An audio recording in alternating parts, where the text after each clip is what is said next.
নমস্কাৰ চাবলৈ আৰম্ভ কৰিছে আছামিজ ট্ৰেণ্ডিং আজি 20 ছেপ্টেম্বৰ আৰু আজি ৰাতিপুৱাৰ কেইবাটাও গুৰুত্বপূৰ্ণ খবৰ আহি পৰিছে আৰু এনেধৰণৰ খবৰসমূহ নিতৌ চাবলৈ চেনেলটো ছাবস্ক্ৰাইব কৰি ভিডিঅ'টোত এটা লাইক কৰি দিবলৈ আজি ৰাতিপুৱাৰ প্ৰথমটো বিগ ব্ৰেকিং নিউজ এবাৰ উচ্ছেদক লৈ ক্ষুণ্ণ হৈছে গুৱাহাটী উচ্চ ন্যায়ালয় হিমন্ত বিশ্ব শৰ্মাৰ চৰকাৰৰ বিৰুদ্ধে প্ৰসংগ সোণাপুৰৰ কচুতলিত প্ৰশাসনৰ উচ্ছেদ অভিযান ম্যাদী পট্টা থকা লোকক উচ্ছেদৰ জাননী দিয়াক লৈ খৰ্গহস্ত উচ্চ ন্যায়ালয় সোণাপুৰৰ উচ্ছেদ সন্দৰ্ভত দাখিল কৰা লেখ আবেদনৰ যোৱাকালি আছিল শুনানি প্ৰায় 50 গৰাকীতকৈও অধিক লোকে দাখিল কৰিছিল লেখ আবেদন 1950 চনৰ পূৰ্বৰে পৰা বসবাস কৰি আহিছে এই লোকসকল প্ৰশাসনে ব্যক্তিগতভাৱে নিদি ৰাজহুৱা স্থানত আৰিছিল উচ্ছেদৰ জাননী চৰকাৰৰ ভূমিকাক লৈ ক্ষুণ্ণ গুৱাহাটী উচ্চ ন্যায়ালয় হিমন্ত বিশ্ব শৰ্মাৰ চৰকাৰৰ বিৰুদ্ধে খৰ্গহস্ত হৈছে উচ্চ ন্যায়ালয় 20 ছেপ্টেম্বৰ আজি শুনানি কালত উপস্থিত থাকিব ৰাজ্য চৰকাৰৰ মহাধিবক্তা আজি শুনানিৰ পাছতহে স্পষ্ট হ'ব পৰৱৰ্তী উচ্ছেদৰ প্ৰক্ৰিয়া তেতিয়ালৈকে প্ৰশাসনে বন্ধ ৰাখিব লাগিব ম্যাদী পট্টা থকা লোকৰ উচ্ছেদ অভিযান ম্যাদী পট্টা থকা লোকক উচ্ছেদৰ জাননী দিয়াক লৈ হিমন্ত বিশ্ব শৰ্মাৰ চৰকাৰৰ বিৰুদ্ধে ক্ষুণ্ণ হৈছে গুৱাহাটী উচ্চ ন্যায়ালয়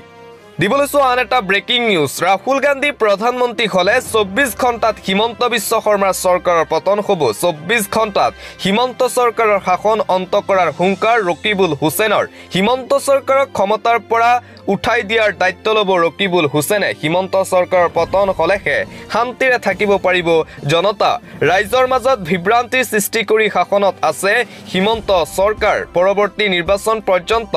ৰাইজক ধৈৰ্য ধৰিবলৈ অনুৰোধ ৰকিবুল হুছেইনৰ আমাক জুকাই লৈছে শাসনাধীন বিজেপি চৰকাৰখনে মুখ জুকাই লৈ ভুল কৰিছে বিজেপি চৰকাৰে সামগ্ৰীত নিৰ্বাচনৰ প্ৰচাৰ সভাত হিমন্ত চৰকাৰক উৎখাত কৰাৰ হুংকাৰ ৰকিবুল হুছেইনৰ 24 ঘণ্টাত হিমন্ত চৰকাৰ নাইকিয়া কৰিব ৰাহুল গান্ধী প্ৰধানমন্ত্ৰী হলে এই হুংকাৰ প্ৰদান কৰিছে ধুবুৰীৰ কংগ্ৰেছৰ সাংসদ ৰকিবুল হুছেইনে মুছলমানৰ অত্যাচাৰ বন্ধ হ'ব ভাৰতৰ দুই ৰাজ্যত নিৰ্বাচনৰ পূৰ্বেই প্ৰতিশ্ৰুতি আখৰে আখৰে পূৰণ নীতিশ কুমাৰ আৰু চন্দ্ৰবাবু নাইডুৰ নিৰ্বাচনৰ পূৰ্বেই মুছলমানৰ নিৰাপত্তা সুৰক্ষিত কৰিব নীতিশ নাইডুৱে মুছলমানৰ মৌলিক অধিকাৰ পূৰণ হোৱাৰ দিশে এনডিএৰ দুই ৰাজ্যত প্ৰধানমন্ত্ৰী নৰেন্দ্ৰ মোদীৰ নীতিৰ বিপৰীতে প্ৰতিশ্ৰুতিবদ্ধ দুই কিংমেকাৰ মাদ্ৰাছাৰ পৰা সংখ্যালঘু কৰ্ম সংস্থাপনলৈ সকলো প্ৰতিশ্ৰুতি পূৰণৰ সিদ্ধান্ত দলীয় নেতাৰ সমালোচনা কেৰেপ নকৰি সকলো প্ৰতিশ্ৰুতি পূৰণ অন্ধ্ৰপ্ৰদেশ আৰু বিহাৰত জিলাই মাদ্ৰাছা নিৰ্মাণৰ ঘোষণা কৰিছে বিহাৰ চৰকাৰে কেৱল ইমানেই নহয় বিহাৰৰ বিভিন্ন স্থানত নিৰ্মাণ হ'ব মুছলমানৰ বিবাহ ভৱনো মুছলমানৰ অন্যান্য কামৰ বাবে ৱাকফ বৰ্ডৰ ভূমিত নিৰ্মাণ হ'ব বহুমুখী ভৱন মুছলমান সম্প্ৰদায়ৰ বিকাশৰ বাবে বৃহৎ প্ৰস্তাৱ নীতিশ কুমাৰৰ সিদ্ধান্তৰ বাবে মোদীৰে ভংগ হ'ব পাৰে বন্ধুত্ব বিজেপিয়ে বন্ধ কৰিব বিচৰা মাদ্ৰাছা খোলাৰ সিদ্ধান্তত ৰাজনৈতিক জুকাৰণি এনডিএ মিত্ৰজোঁটৰ কেইবাটাও ৰাজনৈতিক দলৰ বিৰোধিতা নীতিশ কুমাৰৰ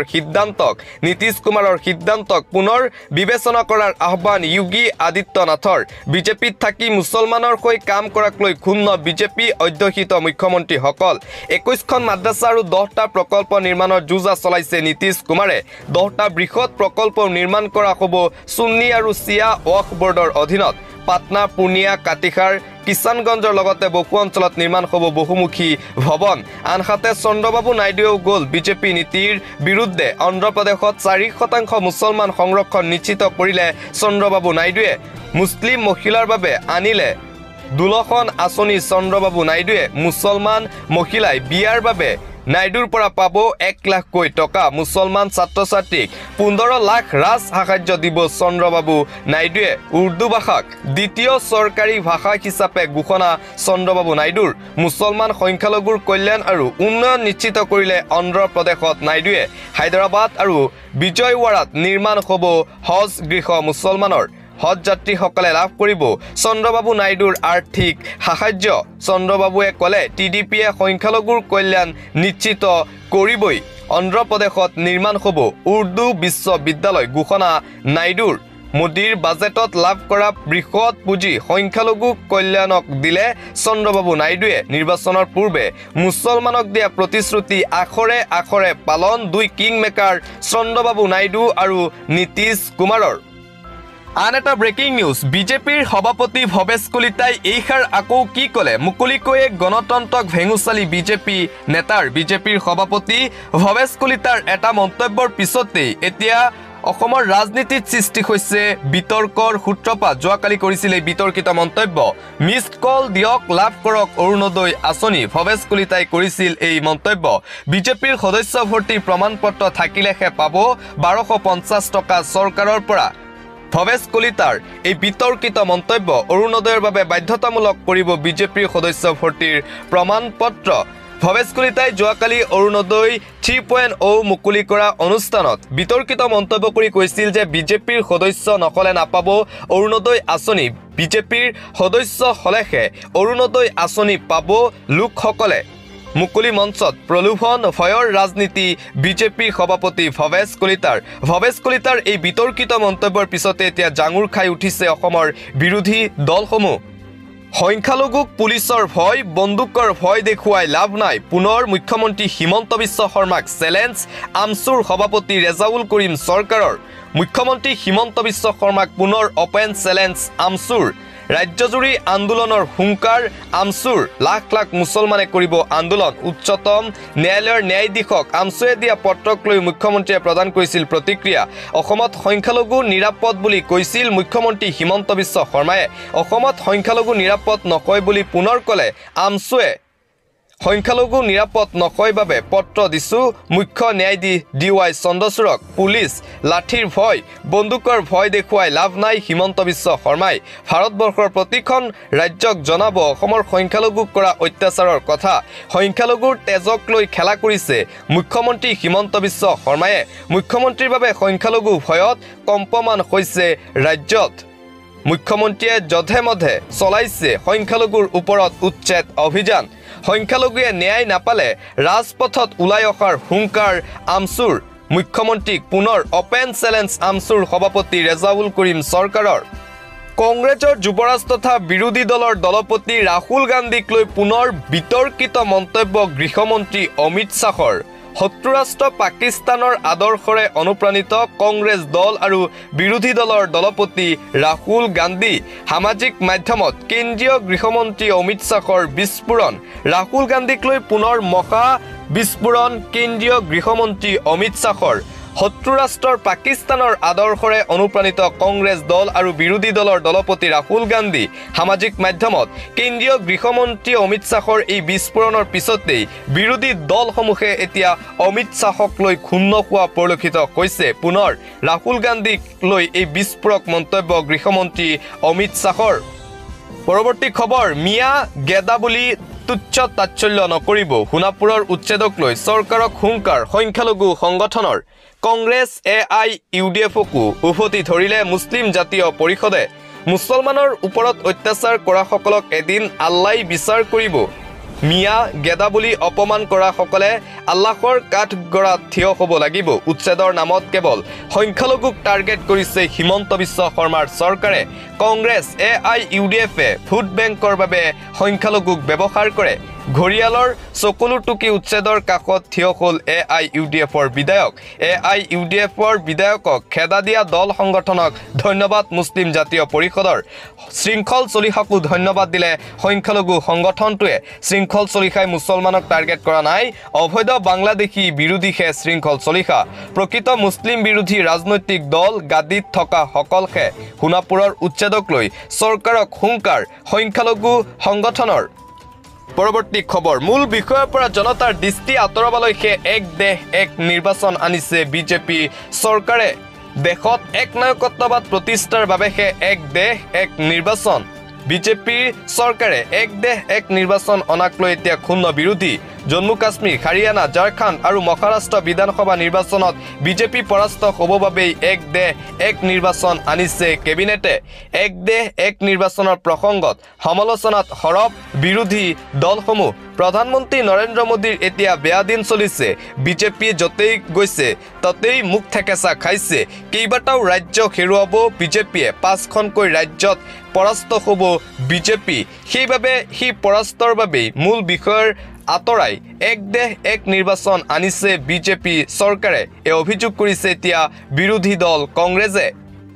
পুনৰ প্ৰদেশ কংগ্ৰেছৰ সভাপতি ভূপেন কুমাৰ বৰাই হিমন্ত বিশ্ব শৰ্মাৰ সম্পত্তিক লৈ কৰিছে বিস্ফোৰক মন্তব্য। অসমত এটা পৰিয়ালৰে GDP বাঢ়ি আছে। অসমক ভাৰতৰ লগত তুলনা কৰিবলৈ হ'লে এটা পৰিয়ালকে আগুৱাই দিব লাগিব। হোৱাইট মানি বেছি থকা পৰিয়াল হৈছে অসমত এটা হিমন্ত বিশ্ব শৰ্মাৰ পৰিয়াল। পুনৰ হিমন্ত বিশ্ব শৰ্মাৰ পৰিয়াল আৰু হিমন্ত বিশ্ব শৰ্মাৰ পৰিয়ালৰ সম্পত্তিক লৈ এই মন্তব্য প্ৰদেশ কংগ্ৰেছৰ সভাপতি ভূপেন কুমাৰ বৰাৰ। দিবলৈ আন এটা চাঞ্চল্যকৰ খবৰ, মুছলমান কিশোৰীৰ অশ্লীল ভিডিঅ' ভাইৰেল কৰিলে 2 সন্তানৰ পিতৃ পাখণ্ড পৰীক্ষিতী ৰায়ডঙিয়াই। মুছলমান কিশোৰীৰ সৈতে জঘন্য কাণ্ড শিমলুগুৰিত সংঘটিত হৈছে এই ভয়ংকৰ ঘটনা। এগৰাকী মুছলমান কিশোৰীৰ সৈতে প্ৰথমে যৌন কাৰ্যত লিপ্ত হয় পাখণ্ড পৰীক্ষিতী ৰায়ডঙিয়া। তাৰ পিছতেই অশ্লীল ভিডিঅ' ভাইৰেল, মোবাইলত আবদ্ধ কৰি ৰাখে সেই নিৰ্যাতনৰ ভিডিঅ'। ইয়াৰ পিছতে সামাজিক মাধ্যমত অশ্লীল ভিডিঅ' ভাইৰেল কৰে পৰীক্ষিতী ৰায়ডঙিয়াই। মুছলিম কিশোৰীৰ সৈতে ঘটনা। সমগ্ৰ ঘটনাক কেন্দ্ৰ কৰি ভুক্তভোগী কিশোৰীৰ পৰিয়ালৰ কাষ চাপে আৰক্ষীৰ।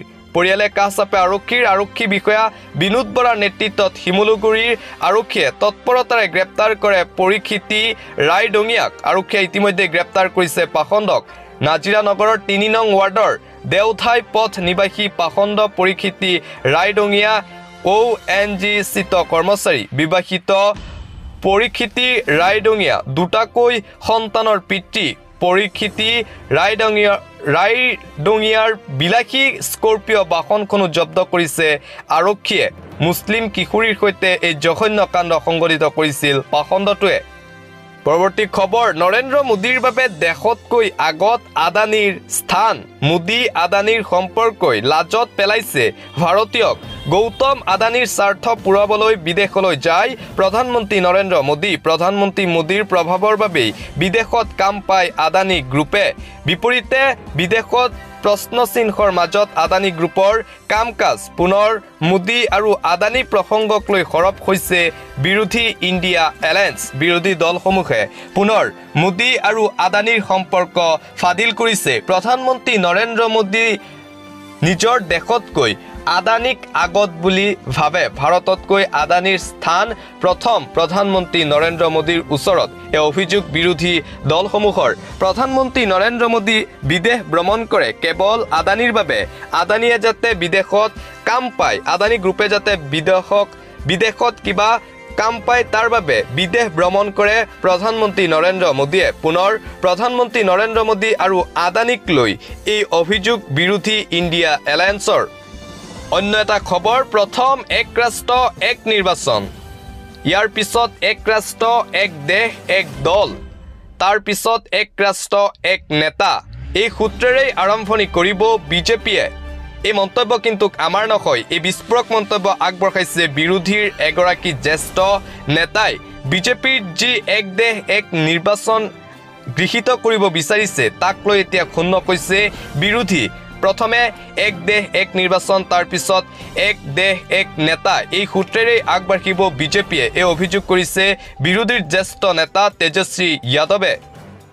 4বাৰ হৰা মানুহে চৰকাৰ বনোৱাৰ কথা কোৱাটো হাস্যকৰ। ভূপেন বৰাই এতিয়াও চৰকাৰ বনোৱাৰ কথা ভাবি আছে নেকি? ভূপেন বৰাৰ মন্তব্য কটাক্ষ মন্ত্ৰী জয়ন্ত মল্ল বৰুৱাৰ। অৰুণোদয় আঁচনি সন্দৰ্ভত ভূপেন বৰাই কৰা মন্তব্যৰ প্ৰতিক্ৰিয়া মন্ত্ৰী জয়ন্ত মল্ল বৰুৱাৰ। ভূপেন বৰাই কৈছিল যে 2026ত চৰকাৰ গঠন কৰিব কংগ্ৰেছে। চৰকাৰ গঠন কৰিলেই অৰুণোদয় আঁচনিৰ ঠাইত আন এক বৃহৎ আঁচনি ঘোষণা কৰিব কংগ্ৰেছ দলে, য'ত 3000কৈ টকা পাব হিতাধিকাৰীয়ে। ভূপেন বৰাৰ সেই মন্তব্যৰ পিছতে কটাক্ষ মন্ত্ৰী জয়ন্ত মল্ল বৰুৱাৰ। 4বাৰকৈ হৰা মানুহে চৰকাৰ গঠন কৰাৰ সপোন দেখাটো হাস্যকৰ বুলি মন্তব্য মন্ত্ৰী জয়ন্ত মল্ল বৰুৱাৰ। বাংলাদেশৰ লগত খেল বন্ধ কৰক। হিন্দুৰ ওপৰত চলোৱা আক্ৰমণৰ বাবে বাংলাদেশৰ বিৰুদ্ধে খেলিব নালাগে ক্ৰিকেট। বাংলাদেশৰ বিৰুদ্ধে খেল বাতিল কৰাৰ দাবী হিন্দুত্ববাদী দল সংগঠনৰ। ভাৰত বাংলাদেশৰ ক্ৰিকেট খেল বাতিলৰ দাবীত তীব্ৰ প্ৰতিবাদ হিন্দুত্ববাদী সংগঠনৰ। ভাৰত বাংলাদেশৰ মাজত হোৱা টেষ্ট সিৰিজৰ লগতে T20 মেচ বাতিলৰ দাবী। ভাৰত চৰকাৰ আৰু BCCIক দাবী জনালে হিন্দুত্ববাদী সংগঠনে। বাংলাদেশৰ ভাৰত বিৰোধী স্থিতিক তীব্ৰ সমালোচনা হিন্দুত্ববাদী সংগঠনৰ হিন্দু মাক্কাল কাচ্চি নামৰ হিন্দুত্ববাদী সংগঠনে সাব্যস্ত কৰে প্ৰতিবাদ হিন্দুৰ ওপৰত চলোৱা আক্ৰমণৰ বাবে ভাৰত বাংলাদেশৰ মাজত খেল বন্ধ হ'ব লাগে ৰেচন কাৰ্ডক লৈ এটা জৰুৰী খবৰ ৰেচন কাৰ্ড লাভ নকৰা লাখ লাখ লোকলৈ এটা ভাল খবৰ জাৰি কৰিছে হিমন্ত বিশ্ব শৰ্মাই 19,92,167 গৰাকীয়ে পাব ৰেচন কাৰ্ড 19 ছেপ্টেম্বৰৰ পৰা আৰম্ভ হ'ব আবেদন প্ৰক্ৰিয়া 15 অক্টোবৰৰ ভিতৰত দাখিল কৰিব লাগিব আবেদনৰ বাবে বাধ্যতামূলক হ'ব আধাৰ কাৰ্ড থাকিবই লাগিব আবেদনকাৰীৰ পৰিয়ালৰ বাৰ্ষিক আয় হ'ব লাগিব 4 লাখতকৈ কম ৰেচন কাৰ্ডৰ আবেদনৰ বাবে প্ৰয়োজন কি নথিপত্ৰ আধাৰ ভোটাৰ কাৰ্ড বেংক একাউণ্টৰ সবিশেষ পৰিয়ালৰ সকলো সদস্যৰ ফটো ঠিকনাৰ প্ৰমাণপত্ৰ ক'ৰ পৰা সংগ্ৰহ কৰিব আবেদন পত্ৰ আপুনি pds.assam.gov.in পৰ্টেলত উপলব্ধ হ'ব আবেদন পত্ৰ সংশ্লিষ্ট জিলা মহকুমাৰ খাদ্য ৰাজহুৱা বিতৰণ আৰু গ্ৰাহক পৰিক্ৰমা বিভাগৰ পৰা ল'ব পাৰিব আবেদন পত্ৰ 1800345361 1800345358 নম্বৰত কলো কৰিব পাৰিব ৰেচন কাৰ্ড লাভ নকৰা লাখ লাখ লোকলৈ ভাল খবৰ দিছে হিমন্ত বিশ্ব শৰ্মাই অবৈধ বেদখলকাৰীৰ ৰক্ষা নাই কৰিমগঞ্জত প্ৰশাসনৰ উচ্ছেদ অভিযান ৰাজ্যত পুনৰ চৰকাৰৰ উচ্ছেদ অভিযান ৰক্ষা নাই বেদখলকাৰীৰ কৰিমগঞ্জত চলিল প্ৰশাসনৰ বৃহৎ উচ্ছেদ অভিযান কৰিমগঞ্জ চহৰৰ ঘাট লাইন এলেকাত চৰকাৰৰ উচ্ছেদ অভিযান দীৰ্ঘদিন ধৰি চৰকাৰী ভূমি বেদখল কৰি আহিছিল বহু লোকে জাননী দিয়াৰ পিছতো খালী কৰা নাছিল বেদখলকৃত ভূমি অৱশেষত কৰিমগঞ্জ প্ৰশাসনে বিশাল আৰক্ষী বাহিনীলৈ চলালে উচ্ছেদ অভিযান উচ্ছেদিত ভূমিত চৰকাৰে নিৰ্মাণ কৰিব জনজাতীয় শিক্ষাৰ্থীৰ বাবে হোষ্টেল